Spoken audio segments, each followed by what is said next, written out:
Coach Travis Steele is no stranger to the basketball coaches community. He's in his fourth year at the University of Miami of Ohio, coming off a school record 25-win season. I'm excited to have him joining us today. Coach, welcome.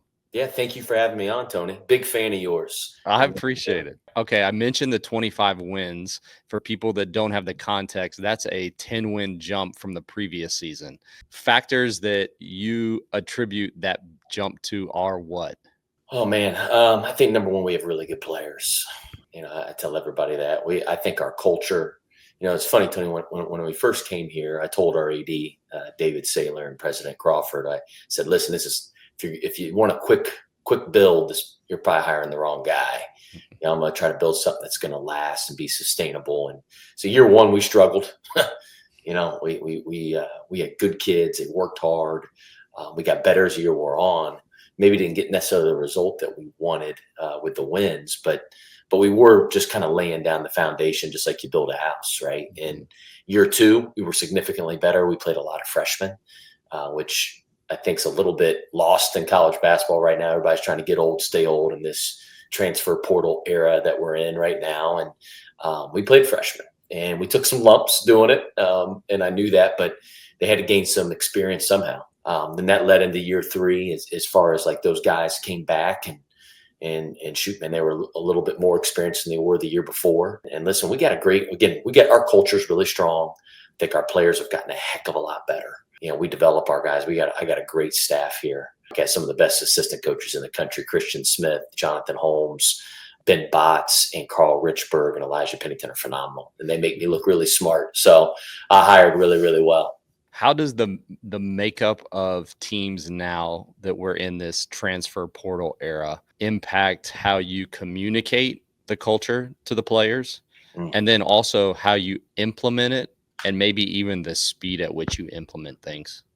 That is the golden question in this era, because your teams it's a little bit more year to year than it's ever been. Yeah. I think here at Miami, we're still trying to hold on to that old model, keeping guys here, getting guys as freshmen, they become sophomores and juniors, they become leaders in your program, they show the new guys how things are done, right?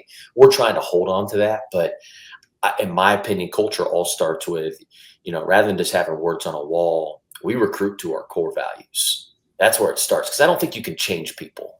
I really don't. I think, our four core values are: compete at every moment, carry your brother, embody undeniable confidence, and strive for majus. Those four things. So when we go out and recruit, and when I hired our staff as well, we use those four core values to guide every big decision that we make. Now, we try to, in the summer, when we first get our team, we go over our core values in very, very detailed manner, because those guys should be able to explain very quickly who we are and what we're all about. And then we kind of come up with our culture, what I call kind of guardrails. Like, how do we live? How do we make these core values come to life every single day, right? And that's what's important, rather than just being the words on the wall. And it's a lot easier when those guys fit the core values. But then I let the players kind of come up with the guardrails. And I'll give you kind of like a very small example, like carry your brother. One of them could be, hey, listen, when the teammate hits the floor, we're going to sprint over and pick them up. Or it could be, hey, I point, the old North Carolina, Dean Smith point to the passer. Shoot, we'll point to the screener or cutter too. Here, we take it to another level. But like, how are we creating carry your brother, that core value, and how are we putting it on Front Street every single day? So I think the guardrails are important, but I think everything, Tony, starts with just the recruitment of getting guys that fit is extremely important. And the transfer portal is more challenging because it's a little bit more like speed dating.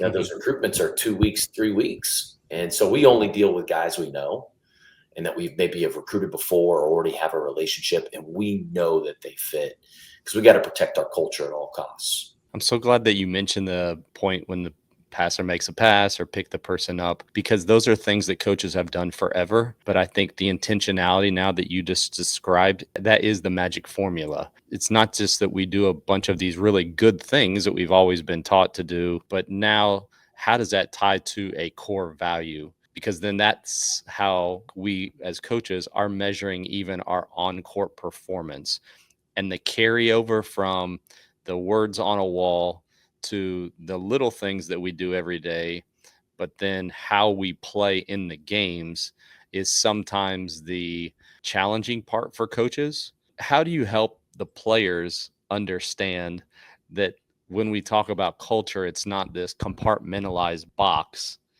but Yeah. it really is actually everything that we do, so that they don't just, I feel like even sometimes my players, they think that we do these isolated things just because they're good things or the coach tells them to do it.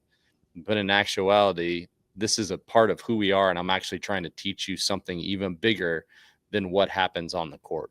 Yeah, we start with just explaining kind of how important leadership is. Everything starts with leadership. We get great player leadership, and it's my job to help lead our group, right?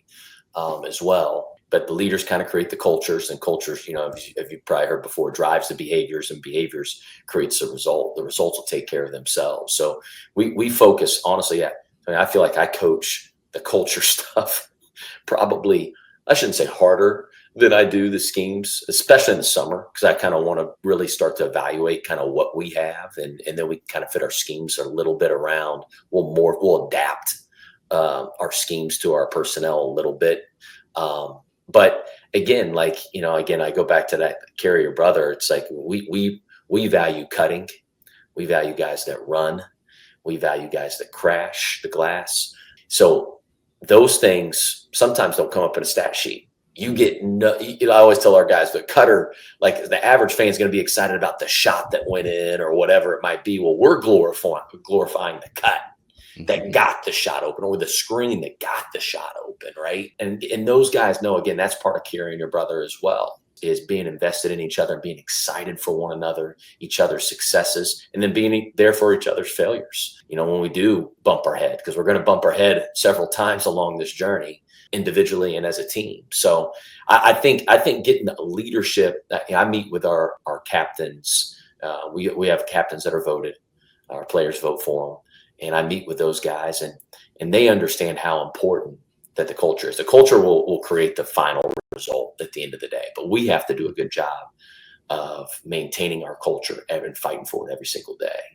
But again, it's a heck of a lot easier. I'm always going to go back to this, and this is the mistake. You're always your experiences that you've had. I use those core values in everything that we do, and I don't know if I did that at Xavier. I'll be honest with my experience there. Like, you sometimes can get blinded by talent, as we all do. And culture isn't character. Character is a part of culture, but it's not culture. It's not just good people. It's people that fit me and fit how I want to do things and how I kind of envision our program operating on a day-to-day basis. And, I think it starts with that, man. When you get guys that fit those core values, it seamlessly kind of happens. It makes it a lot easier, man, in my opinion. The feedback, I mean, we talk about it in education, but I think coaches are figuring out like the feedback and the rewarding of, you did that behavior. That's something that's a part of our culture. Great job. They're 18 to 22-year-olds, and I know that they would like to think of themselves as grown-up adults, but they're almost sometimes, and I think this is for adults too, they love the affirmation. They love rewarding it, sometimes with silly things. I've got over here over my right shoulder, we've got a bunch of figurines that we hand out every week that are Marvel comics and DC comic figurines, and they each have assigned most deflections, the most whatever. And at end of year meetings, that was literally the number one thing that was mentioned, like, keep doing this. This was really cool. Finding ways to reward and to give that feedback. How have you guys gone about doing that? Because you just mentioned, and we all are like this, like, how many points you score, how many rebounds you get, but we all know it's the other stuff that usually is the deciding factor. How do you reward those things and recognize those types of things to reinforce those positive behaviors for your culture? Yeah, that's a great question. I think, we come up with things like, we have our chain for after that we give out every week in practice. We call it EGBs, energy generating behaviors. That could be a loose ball, it could be a deflection, it could be how you sprint and transition, what we call bolt, right? For Usain Bolt. It could be a great cut, right? Like, we have this formula, and at the end of the week, who gets the chain? Our guys love it. Our guys love that deal, and they know. So the ultimate sign of, like, hey, that this is important is, are we playing those that are leading in those categories, which we do. We play those guys that are high up in those categories because that ultimately leads to winning. We also do what we call the Miami way, Tony. So like, got this again. This is an old Dean Smith, thing. A long time ago, man. One of the best coaches, obviously, of all time, Coach Smith, is just. We have this equation of, I always tell everybody, coaches play those that they trust and those that are productive. Right, consistency is everything. So we track everything live play. Whether you make a two, you miss a two, you turn it over, your offensive rebound, your defensive rebound. So at every end of the week, we always have what we call the gold jerseys given out to the practice player of the week. So practice is everything because we want to create again, one of our core values, compete at every moment. So if you come to our practice, you're going to see like your first thing is going to say, hey, man, there's a ton of energy in the building and man, do they compete. We compete in everything that we do. There's a winner and there's a loser to every drill we do, every section of practice. Our guys compete. We have it up on a TV at practice. So it shows, hey, Tony has 190 points so far this week, and Travis only has 180. Mm-hmm. So it's like me and you are going to battle. I know I'm close enough, and I got to get you. And then when I meet with our players, I can say, hey, listen, like you're 10th on the team in our Miami way points through 4 weeks of practice. This is 4 weeks of data, not just 1 week. And it's like, man, if you want to be in our top 9, you got to move up. Mm-hmm. And, between that and our EGBs, I think we can start to create and start to formulate our culture. And it helps besides playing time, right? Because playing time is the greatest motivator. It's like if you can't say, hey, well, cutting's really important and running's really important and crashing or whatever it might be, and then you play a guy 33 minutes a game that doesn't do any of those things. Well, that devalues now what you're trying to get done. And we're blessed. Listen, some of our best players they fit that culture right to a T. So it just makes it, everybody kind of falls in place, especially the freshmen when they're coming in.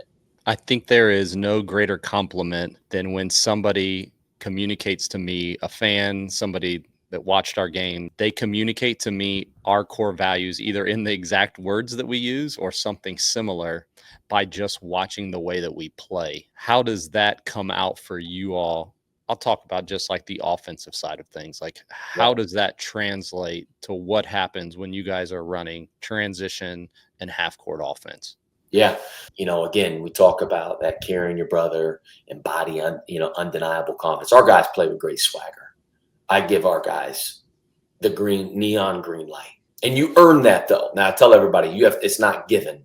That's earned through your work outside of practice, outside of hours. Everybody's at the Division I level's got 8 hours a week, in the fall, in the off season, during the season, you get 20 hours. Well, if you're going to do what everybody else is doing, and how can you expect different results? That's insanity.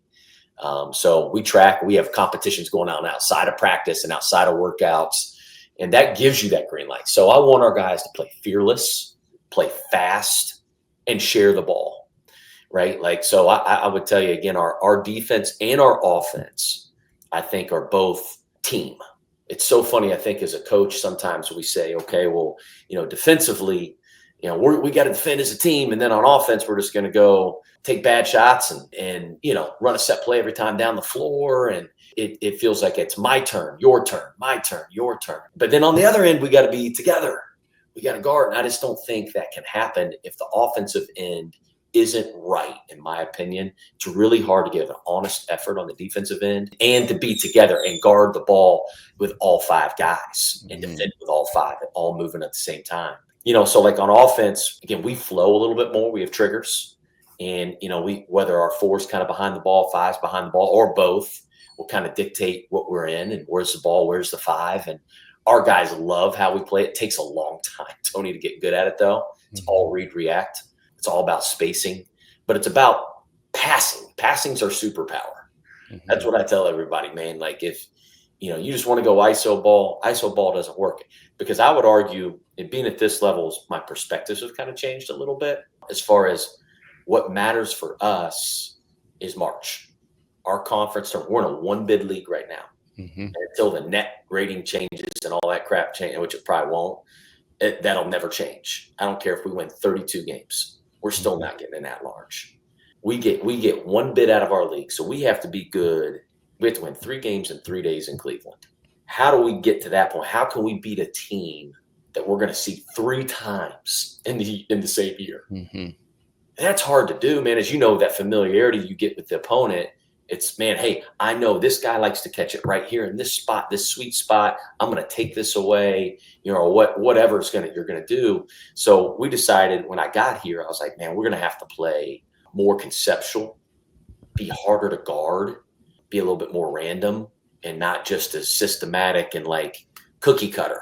And I think that's really helped us going into March, so, but it also promotes the carrier brother sharing the basketball, like, and playing the game the right way, which then I think in turn helps your defense at the other end, working as a team on that end. We talked about the current culture of college basketball, and because you have such fluidity, guys coming in, guys leaving, the unfortunate part is when you do a good job of building players up and developing players, then they go to a P4 school Yeah, and you're doing it again. When you have those players that are coming in and out and you're choosing to coach the way that you and I are coaching, is exactly what you said. It's difficult because we're choosing to not be robotic and keep our hands on the joystick and move guys around.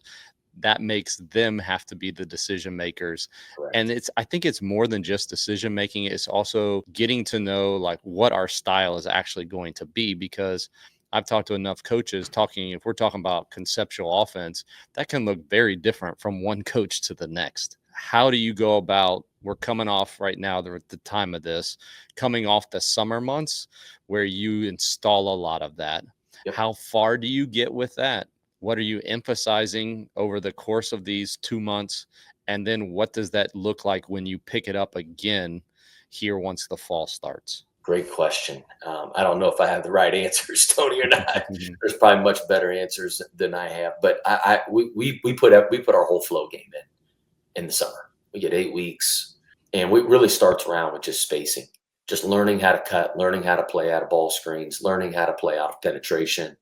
Always kind of work backwards. So I kind of start at the very end. Okay, well, fellas, this is what we want it to look like on every possession. We want to play with an advantage. All right. So we get really good at playing with an advantage, maybe 5-on-4, 5-on-4 plus one, where a guy that's kind of behind you, you start to get defender on you, and bam, we're driving and we're kind of playing, try to keep the advantage, how to respace off penetration, how to give the ball room. So we do that for a long time. And then we say, okay, now we got to figure out how we're going to create the advantage. All right. That's through our pace, whether it's a numbers advantage or a mismatch advantage, or it could be through a screen, right? A ball screen, a zoom action, or whatever your triggers are, right? And everybody, to your point, is different. But how are we going to create that advantage? So then we kind of go into that section. And again, and that takes a long time to get good at, because again, it's all read, react. And to your point, like, we have 5 freshmen right now, which sometimes will make your head explode. And I tell our staff, like, every day, we got to be patient. We have to teach them. We let them play a lot in the summer, 5-on-5, 3-on-3, 4-on-4, small sided games. Like, we like to play. And I think that it also allows me to watch our team, which is good. And if we need to make any adjustments kind of as we're going, because I may have a great idea going into the season, but then all of a sudden, like, I may say, shoot, man, this guy's really way better than I thought he was going to be, or we got to make an adjustment, right? So, but we play a lot in the summer, and we put the whole thing in. And sometimes, as you know, as a coach, sometimes I don't know if I want to put something new in. Right now we're doing well, because when you put something new in, you're probably going to take 2 steps back, but then you're going to take 3 or 4 steps forward. We don't like taking those steps back as a coach. At least I don't, but it's part of it, right? Like, it's part of growth, is you got to, struggle with stuff in order to take 5 or 6 steps forward. So we put our whole thing in, and then we'll restart it back up. We won't play as much in the fall, in the 4-week kind of like fall session before we start practice. We'll 5-on-0 it. We'll break it down, do different things like that in skill groups. And we really kind of focus on our defense. We don't even talk defense at all for 1 second the entire summer. Christian Smith, my defensive coordinator, is losing his mind over on the sidelines and during the summer. But we'll start to really put our half-court defense in the fall. We made that switch a couple of years ago, and I don't know that everybody would agree, but I always felt, and I think this was a Dean Smith thing, like he always said, your defense will catch up. But if you get too far behind offensively, I think even the way that we're coaching now, then you're going to be in trouble the rest of the year. You talked about the triggers. You talked about the actions. Those that follow me on social, like I love a new action or a combination of an action, but I also don't want to give the wrong impression, because the idea of like, oh, I like that, and we as coaches all love this. Like I'm going to add that. I'm going to add that. I'm going to add that. And when you coach conceptually, you can almost go into overload in regards to what all you could potentially add. What restrictions have you put on yourself, and what even have you found? Like, I really like these. This gives us the most bang for our buck, because there's sometimes where I see something like, I really like that, and they're like, well, we already have this, and this does this and that. I don't really need that kind of thing. Yeah, you battle that as a coach a lot. I know I do. Yeah. And it's like, it's because there's so much information out there nowadays. And there's so many good coaches. There really are, man. The game is, I mean, college basketball, high school, it's amazing what you're seeing happening. It's beautiful to watch. I think you just got to pick, again, for example, like for this year coming up, like we have Antoine Woolfolk, who's a returning big man. I think he could be the best big man in the league. We probably didn't play through him enough in the low post last year. Now we had different personnel.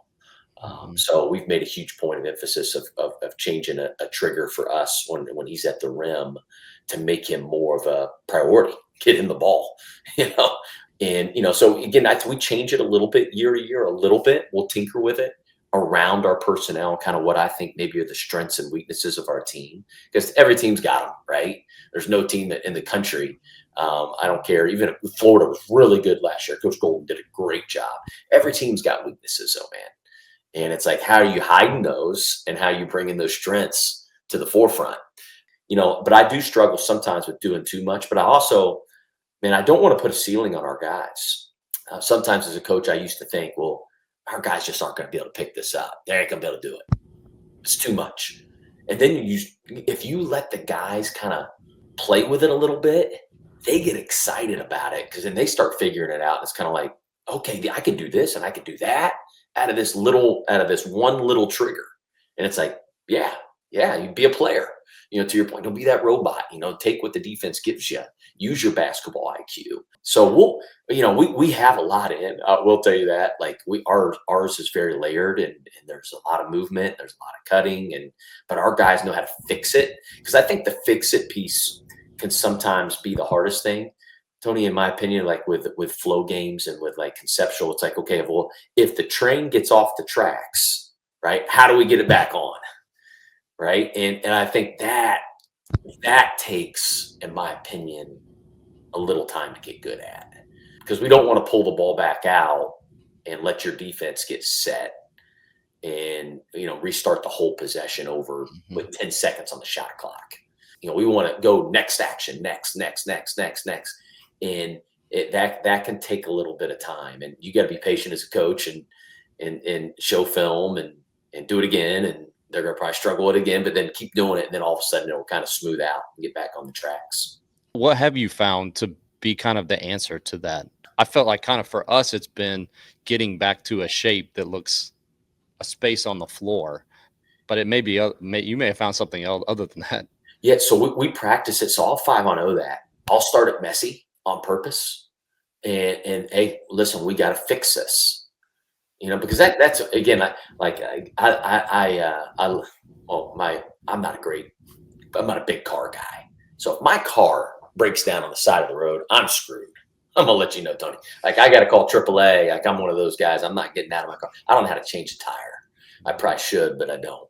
Right. So like, my point is, the people that can fix things live, those are the really good ones. Now, you need a couple players that can have the IQ to be able to like ignite it in a lot of ways.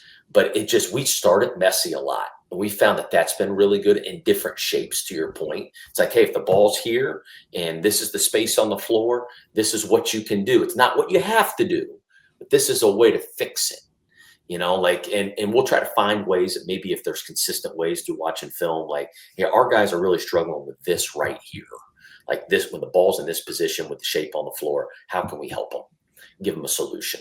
So that we've done that a lot, and it's been good for us. And we'll do that live as well. Just start it messy to where it's not, hey, cookie cutter and like, hey, this in a petri dish, this is perfect. No, we start at messy a lot with how we play before we start going up and down. You had guys last year that could shoot the ball. Yeah. Some of the shots, as I was watching film, they weren't bad shots, but they weren't shots that my guys were going to take because they couldn't hit them. Yeah. Yeah. Your guys could take them because they were going to make them. Yeah. You said at the beginning you give them a ton of freedom, and I think we all love to give our guys a ton of freedom. Obviously, that's earned. How do they earn that? How do you teach shot selection? Yeah. And hopefully it's more than just recruit good shooters. Yeah. Well, I would say we do recruit good shooters. If you can't shoot, you probably can't play for me. But I think, we talked about like just everybody has shooting games. We do shooting games every week. Coach Holmes does a great job on our staff. He was a good shooter himself. He played at Carolina. We didn't play. He was on the team. He was on scholarship, but he was behind some really good players, right? Like he was behind Raymond Felton and all these guys. But he does a great job of coming up with shooting games for our guys. We have a winner every week, different games. But also like we track makes outside of workouts, outside of the required hours. So like we did our summer shooting challenge this past year. So we put that on Front Street, like where you are. And like your bare minimum, you better be making 8,000 threes outside of our workouts in an 8-week. Now we have certain guys up around 20,000.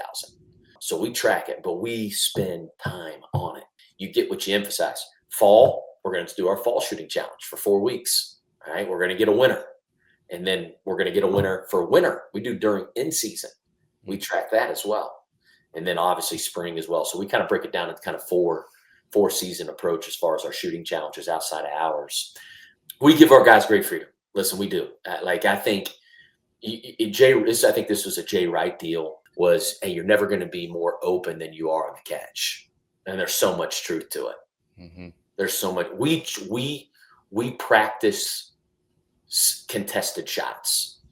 So like, rather than just kind of shooting the ball, firing a ball at a guy, just getting a bunch of just, jump shots. We do that too. But then we'll a lot of times have a manager or somebody have one of those, like, I don't even know what they're called. One of the pads that are kind of extended out. Just they contest on every one of those. So our guys can get used to shooting that shot. Because in the good offenses, when you pass up a good shot, you're either turning it over or you're taking a bad shot. So you have to catch. You have to have dangerous catches is what we call them. To me, that's a huge fundamental in offense. Like landing on two is huge in the paint. Dangerous catches, your eyes on the rim, your intent when you catch the ball every time is to shoot it, is to let it fly. Now, that doesn't mean you have to shoot it, right? Like if the pass was off a little bit up high, I don't like that. Like we're a really good passing team, and we want to throw strikes on passes, but like, or if the guy closed out too hard, now it sets up. Now the guy has to guard me because, he closed out hard on me. So like, I think, teaching guys that's when you're going to be probably most open. Practicing those semi-contested shots, right, are really important. And you talk about shot selection. Listen, we track every shot for our guys during live play, starting in the summer. So I'll have you, Tony, say, I'm just going to make this up, but say you taking 100 shots and I don't know, 30 of them are threes. All right. And you're shooting at a 36% clip on those. You're a pretty good shooter. But then you're, say, I don't know, 20 of your shots are paint twos, right? So we'll say you're shooting that at a 55% clip. And then the other 50 are non-paint twos and you're shooting 20%. So I'll bring you in, Tony, and have my individual player meeting. And I'm just going to say, hey, listen, this is all the data from 8 weeks. This isn't 1 week. All right. So like, where do you think you should be shooting at if we're trying to win? All right. Well, obviously 36% from three. That's over 1.0 per shot. Great. Love that. Those twos, 55. That's great. Those non-paint twos, we're shooting a little bit lower of a percentage. That's okay. So maybe we take those mid-range three jumpers and we push a few more over to threes, right? And maybe push a few more to the paint twos, right? Like, and I'm trying to show them how we can change their efficiency levels. And I think and then we do that as a whole, as a team as well. What are we shooting from three? Where are we shooting paint twos and non-paint twos? And our guys, listen, this isn't me picking on you. We're trying to win. Now, listen, there may be a guy on our team that's shooting 52% from non-paint twos. Great. I'm great with that shot then. I'm all good. Like I'm for whatever is efficient. And I think our guys know that and they trust that and they trust one another. Now, listen, at the end of the clock, if we got to go, if I can get a non-paint two that's open or even early in the clock, great. I'm good with that. If it's an open shot, it's an open shot. Sometimes I think as coaches, we say, hey, threes and layups. And then it's like, man, to me, it's about getting open shots with guys that can make them. And not everybody's the same. So how Cam Kraft maybe took some threes may be very different than Makai Cooper last year. And that's okay. And those guys all understand that and they all trust each other. And again, I think that and then I coach them towards that though, and I hold them accountable. Mm-hmm. So we meet on this weekly, and I let them know kind of where they are practice wise, Miami waypoints. I let them know where they are shots. I call it their shot spectrum, right? How they're doing with their shot chart, kind of where we can maybe help them increase their efficiency. Because as a player, as long as you know, like number one, that the coach is keeping winning at the forefront, and number two, this guy's trying to help me. That's really important. Then they will listen. But if they feel like, hey, it's just, hey, you're picking on me, you're taking my game away from me, you're going to start to lose them. Yeah. You'll lose that trust. I'm glad you mentioned the open shot, take it right away. That was eye-opening to me. I went back and watched film, and just to see how many times the shot that we passed up 2 or 3 seconds later, the shot that we ended up taking was just such a less efficient shot. And that was so eye-opening to the guys too, when I was able to show them the full possession, because I think sometimes our conversations are in isolation, like this shot, but we don't, again, take into consideration what happened either before it or what happened after it. And Yep. to your point, that changed also the conversations that I had. A lot of coaches, especially younger, are absolute coaches. Don't ever do this. We don't take jump shots. Don't take a pull-up shot. And to your point, each guy is different. That changed the way I talked to them. And then it also changed the way my perspective was in regards to me versus them. The conversations were very my opinion versus their opinion. Yep. And that's where it became this butting of heads, because both of us had a point, but I was the coach and that was the shot you needed to take. And I'm glad you mentioned the individual player meetings. Can you talk a little bit more about what the stuff that we just talked about, both of us, like what kinds of things are you saying in those, and what are you doing to help them leave each meeting with more than just this is where you stand, but how can I actually help you get better, and how can you help our team become a better team? The communication piece is so important. As a coach, I think you get kind of taken a lot of pulled different directions. But the most important thing is that trust with your players. It's everything. And I think just being on the same page is huge, and showing, number one, letting them know where they stand and not making it gray. Man, that stinks as a player when things are gray. It just does. I want to give great transparency to our guys so that on game night, the first game, it's not like, oh my God, I'm not playing. Oh, coach hasn't told me. I didn't know. He wasn't really clear. Now I'm going to be very clear with you. Secondly, and I think this is, how can we help them? So we'll use, like, for example, like the Miami Way stat sheet. We'll have that up there and saying, hey, listen, Tony, you lead us in turnovers right now. Okay, now let's look at, because that's a -2 every time you turn the ball over. So how can we help you in this area? Let's categorize your turnovers. How are you turning the ball over? Is it out of ball screens? Is it when you drive the ball? Are you playing off of 1 foot? Or, there could be a myriad of things, right? Like traveling. It could be footwork. Let's figure out how we can help you with decreasing your turnovers, because that's going to help your productivity and help our team. And it's going to help you get on the floor, right? And then I usually have the position coach, strength coach, myself, and the player in there. And then I'll tell them, like, hey, here's the 2 things I really want to focus on over the next week. These are the 2 things I want you to be locked in on. And then I'll also go over, like, whatever shooting challenge we're in, period of the year, whether it's fall, winter, hey, just so you know, Tony, you're in 9th place. Just know that I know. And like, listen, it's earned. Everything's earned. And same thing in the weight room. Then it's a time to, like, say, hey, listen, and our trainer will be in there. Is he doing everything he needs to do? And is the young man getting everything he needs? Because I don't want there to go a week by and, oh, he doesn't I didn't know that he didn't have something, and I just didn't know. He didn't say anything to me. So it gives them an opportunity to say something in that meeting if they're not getting something that they need. Mm-hmm. And same thing with strength coach. It's like, hey, are we progressing body wise?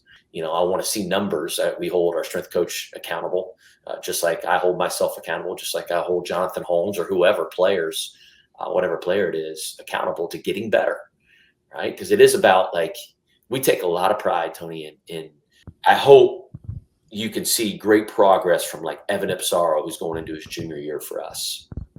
How much better his body's gotten, how much better his game's gotten, his life, just his ability to organize. Like, man, same thing with Ian Elmer, who's a third-year junior for us. Like, to see the progress that he's made in his life, academically, basketball, body, is like, man, that's what strikes my passion. If I'm being honest, like, I love, and that's why I coach. I there's nothing better. That's the enjoyment that I get. Is, man, you just see how much better guys are getting just holistically, and so that's what those meetings are for. Is just to keep everybody on the same page and give them some solutions to how I can help us win, and how can we. And if they're not getting better, then why? Like, let's talk about the why. Let's just get that out on the table, just so we're all on the same page. You mentioned the Miami Way sheet a couple times. Would you mind explaining all of that, and then how that factors into the awards and things that you guys give out? Yeah. So it's just an equation. Obviously, if you make a 2, Tony, you get +2. You make a 3, you get +3. But if you miss, you get -1. Right? Because our goal is to shoot at least 50% from 2 and at least 33 from 3, bare minimum. You get +1 for a defensive rebound, +2 for an offensive rebound. You'll get +1 for getting fouled. We like to have a good free throw rate, try to get to the free throw line. You will get a -1 for fouling. That's a negative if you're fouling, though. That's not good. You're getting a -2 for turnovers. You will get, for a deflection, you'll get a +1. That can include, like, a block, steal, loose ball, deflection on the ball. You get a +2 for any team win. So, like, if you're in, like, that section of practice, we're going red versus white, there's going to be a winner. And then we restart the score in the next section of practice, if that makes sense. So you may have an opportunity as a young man to get 5 wins in that day. Mm-hmm. And usually we'll tell them where they are. Hey, series is 2-2 or series is 3-1. They're kicking your tail right now. What your response going to be. But again, you'll get that for a win, for a team win. And then at the end of the week, so we track this every live play, only live play stuff. You track it. And obviously you start to see all assists, you get a +1. I should have said that one. I'm sorry. And you get to see who's productive on your team. So again, and who's consistent. And it's not just a 1-week deal. So I tell guys, we get to practice. NCAA gives us way too long to practice in the fall. I mean, they give us 6 weeks. And it seems like every coach I talk to's got a million injuries, and we practice for way too long. But you get 6 weeks of data right there. That's going to tell you who your most productive guys are, who can be consistent, right? And then our EGBs we track as well. So for the Miami Way, you get the gold jersey. So if you win it, Tony, from week 1, that week 2, you're wearing a gold jersey. You have a whole presentation, the whole deal. And then the EGBs would be like, hey, deflections, loose balls, setting a screen, cutting / running the floor. We call ups. So again, like calling out a teammate, could also be calling up a teammate. Like, again, I like when we track touches as well. So we have a manager that solely tracks EGBs during practice. That's all they do. All right, because they can go quick. You got to be able to really track it very quickly, but it's got to be correct. So you can't miss stuff. But the guys will make sure that you don't miss stuff, right? Because it's important to them. They want to win, right? So again, we let those guys. So when we do these individual meetings, we go over Miami Way, we go over the EGBs, where you are. Yeah, it's just a good way to hold guys accountable and to keep them kind of going in the right direction. Last thing, I'll wrap up with this. When you go from a season where you've had the most wins in school history, you're knocking right on the door of the NCAA tournament. How do you come back the next year? And you're so close to that. Obviously, the goal is to get to the NCAA tournament. But how do you replicate that when you do have so many young guys, but you also have this group that they know what it takes and they know how close you were to achieving that. Yeah, it was a hard moment last year, Tony. We had a great group. It was a fun journey, man. Oh Mhm. my gosh, maybe one of the most fun journeys I've ever been on with a group of young men. Just special guys, really special guys. It was a tough way to lose at the end against Akron. That's my brother, by the way, John Gross. And family reunions have been tough this year for me. But we led for 39 minutes and 57 seconds. You Mhm. know, but things happen. It's like I told those guys at the end. There was a lot of emotions in that locker room, but hard, very hard moment. But we're built for this. We'll respond. I know who we have in that locker room, and and it doesn't take away from the journey that we went on as a team. I mean, it was just an absolute. It was again just so much fun. The connectivity our group has is elite, and that's kind of led into the spring. Like Evan Ipsaro, who was a captain, Peter Suter, who was a captain. We got Ian Elmer back. We got Brant Byers back. We got Antoine Woolfolk back. We got Luke Scaljak back. And we got 6 absolute studs back. We got Jackson Katecki back, who's really important for us. Like we got Eli Yofan has been here for 3. Again, we got a lot of guys back. And I think you look at the spring, I thought we had the best spring we've ever had here this Mhm. past spring. You could tell how motivated our guys were. And sometimes you got to go through those hard moments that we went through last year against in the MAC championship game there in Cleveland will help prepare us better next time. It really will. But like I told the guys, my whole rather than just thinking about winning a MAC championship or advancing, how are we going to do it? We got to have great leadership. We got to have an incredible culture, Mhm. incredible, which will then drive our behaviors, which then will produce the result that we get at the end of the day. We can't skip any steps.